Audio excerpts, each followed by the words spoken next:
आर्थिक सर्वे लाया गया, जातीय गणना लाया गया और यह कहा गया कि यह तुरुप का पत्ता साबित होगा।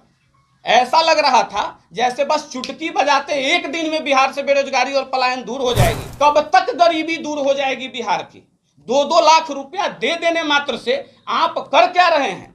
आप भिखमंगा बनाने को प्रदेश के लोगों को तैयार हैं।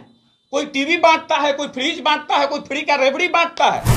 जब आप 1 लाख रुपया में 100 करोड़ संपत्ति की मालिक बन सकते हैं तो बिहार वासी आपको प्रति घर से 10,000 रुपया ही देता है। आप यह विद्या सिखा दीजिए कि 1 करोड़ की राशि के वो मालिक कैसे बनेंगे। सब के सब कोई सरकार बचाने में लगे हुए हैं, कोई सरकार गिराने में लगे हुए हैं, कोई चाह रहे हैं कुर्सी हमें मिल जाए।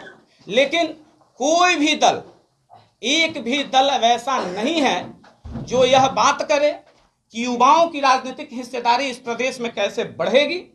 कोई भी दल यह बात करने को तैयार नहीं है। सब बेरोजगारी की बात करते हैं, शिक्षा की बात करते हैं, लेकिन कोई यह बताने को तैयार नहीं है कि आखिर यह बेरोजगारी दूर कैसे हो।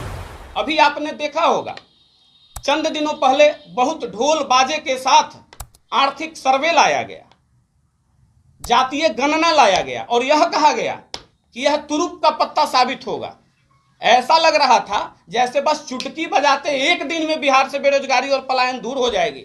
मैं पूछना चाहता हूं, राज्य के मुखिया से पूछना चाहता हूं और उन तमाम राजनीतिक दलों के मुखिया से पूछना चाहता हूं कि 1950 में हमारा संविधान लागू हुआ। उस वक्त इस देश की आबादी 86-87 करोड़ थी और आज इस देश की आबादी 140 करोड़ है। उस वक्त भी अनुसूचित जाति, अनुसूचित जनजाति को यह आरक्षण, दलित समुदाय को आरक्षण दिया गया। फिर मंडल कमीशन का रिपोर्ट जो बीपी सिंह जी के द्वारा 1990 में लागू किया गया, पिछड़ा अति पिछड़ा समाज को भी आरक्षण दिया गया। तो अगर हमारा प्रश्न है कि अगर यह सरकारें आजादी से लेकर आज तक में इन 75 वर्षों में यह सिर्फ तय कर लेती कि 2% प्रति वर्ष हम गरीबी रेखा से लोगों को बाहर निकाल देंगे तो शायद आज हिंदुस्तान के कोने कोने से गरीबी मिट जाती। क्या ऐसा हुआ?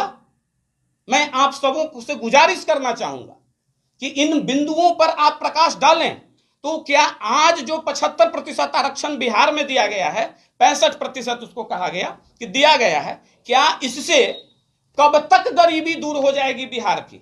2-2 लाख रुपया दे देने मात्र से आप कर क्या रहे हैं?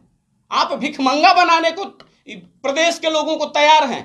कोई टीवी बांटता है, कोई फ्रिज बांटता है, कोई फ्री का रेवड़ी बांटता है। अरे काम क्यों नहीं देते हैं? परमानेंट जीवन यापन की विधि क्यों नहीं सिखाते हैं? तो लेकिन इस राज्य में ऐसी ऐसी विधा प्राप्त हमारे राजनेता हैं, जो दुर्भाग्य की बात है, जिनके पास इतना महत्वपूर्ण विद्या है, वो ऐसा गुण जानते हैं कि 1 लाख रुपया किसी को देकर और 1 करोड़ संपत्ति, 100 करोड़ संपत्ति के मालिक बन जाते हैं। तो यही प्रदेश है, इसी प्रदेश में है। तो हम यह गुजारिश करना चाहेंगे कि जब आप 1 लाख रुपया में 100 करोड़ संपत्ति की मालिक बन सकते हैं तो बिहार वासी आपको प्रति घर से 10,000 रुपया ही देता है। आप यह विद्या सिखा दीजिए कि 1 करोड़ की राशि के वो मालिक कैसे बनेंगे। आप यह विद्या सिखा दीजिए कि आप वेटनरी कॉलेज के आवास से चलकर 5 स्टार भवनों में कैसे रह रहे हैं। यह विद्या बिहार के उन गरीब गुरबों को सिखाइए जो कम से कम टूटी झोपड़ियों से निकलकर महल में कैसे आ सकें। महल छोड़िए, खपड़े के मकान में भी कैसे आ सकते हैं।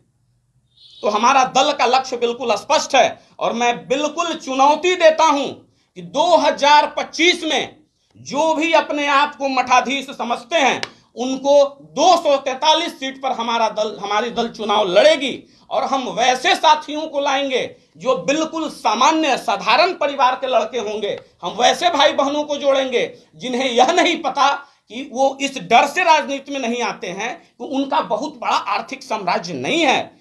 तो हमारा भी कोई आर्थिक साम्राज्य नहीं है। यहाँ हमारे साथी जितने भी बैठे हैं उनका कोई आर्थिक साम्राज्य नहीं है। आज सैकड़ों सदस्यों को सदस्यता ही नहीं बल्कि यह संकल्प भी दिलवाएंगे कि बिहार के गांव-गांव तक जाइए, घर-घर तक जाइए और हम खुद इस सदस्यता अभियान के दरमियान, ये लगभग 3 महीने तक चलेगा और उस सदस्यता अभियान के दरमियान बिहार के गांव-गांव, घर-घर तक जाएंगे और उन घरों में उन घरों में दीपक जलाने का प्रयास करेंगे, वहां के बेटे बेटियों को निकाल के और इनके सामने खड़े करने का मजबूत स्तंभ के जैसा प्रयास करेंगे, जो कल 25 में इन्हें सत्ता से बेदखल कर देगी।